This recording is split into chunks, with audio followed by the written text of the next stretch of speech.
A Southern Californian himself, hometown Malibu, represents Team Santa Monica. Jordan Wilimovsky.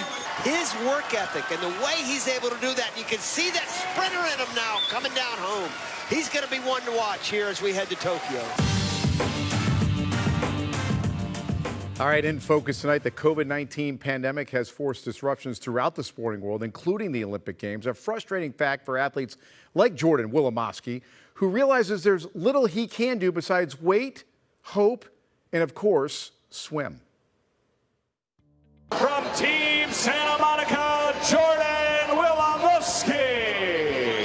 For the second time in his life, Jordan Wilimovsky wonders when he'll be able to compete as a competitive swimmer. Several years ago, he could not even pass an entrance exam to get into the lifeguard camp, though the 9-year-old turned that failure into a motivational resilience that pushed him to become one of the nation's top swimmers, a drive that landed him a spot on the 2016 Olympic team in Rio. His strong run continued when he became the first U.S. male athlete to qualify for the Tokyo Games, and then it all came to an abrupt halt when the sporting world shut down due to the COVID-19 pandemic. As for the 2020 Games in Tokyo, well, for the time being, they have been moved to next year, though at this point, no one knows if they will actually be able to be held. It's pretty disappointing.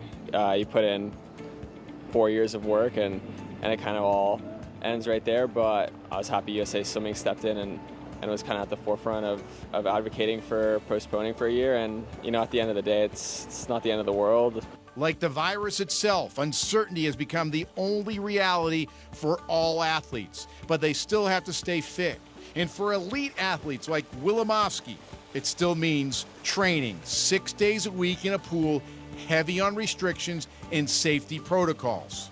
I think this is one of the few pools in LA that's open. We're just taking it one day at a time, so if we can get in training for that day, it's a great day. The Olympian has some company in the form of an Arizona teenager named Keaton Jones, who's already got quite the pedigree. At the age of 14, he broke a 20-year-old record for the 200-meter backstroke, and as a 15-year-old qualified for the 2020 Olympic trials as a true high school freshman. This was my first year at trials, so I was just excited to go and get some experience. It's definitely different for Jordan, so for me it's not as big of a change, I guess. I kind of just keep working. At this point, of course, both can only wait and trust that the pandemic will subside enough to schedule the Tokyo Games next year, while at the same time staying sharp by competing in the pool most mornings. And thereby ensuring if and when the torch is lit again, they will be ready. I was nervous that I wouldn't be able to compete with him and push him, I guess, but it's been a lot of fun. He's been pushing me really hard, and I've gotten a lot out of this training. He's a super talented swimmer, and it's been fun to train with him. Obviously, he's on the right path, so I should make sure he doesn't beat me too bad some days. Yeah, Keaton Jones could be an Olympic big deal in the next coming years, especially next year. And Jordan guaranteed a spot. He's already on the U.S. Olympic team next year. He does not have to go through the Olympic trials, so he's in. It was a good time over there. Are you a swimmer? No, but my son is, Okay. My oldest son, big time swimmer. You told me not to bring up the kids. You're bringing up the kids again. You know what? I can swim. That's about as far as I can go. Olympic athletes, they have such a limited window to compete and usually a much shorter career than a normal athlete. So what kind of impact does this delay this year have on these guys, you think? Well, I've followed the Olympics pretty religiously over the years, and one thing we know about the Olympic Games, it's all about timing. When you have an event that only comes every 4 years, many times the top athletes, and we could go across the board in just about any sport, but especially when you have the focus on sports like swimming and track and field, their timing could be off. You might be number one in the world in 2020, and then in 2021, somebody else has suddenly passed you.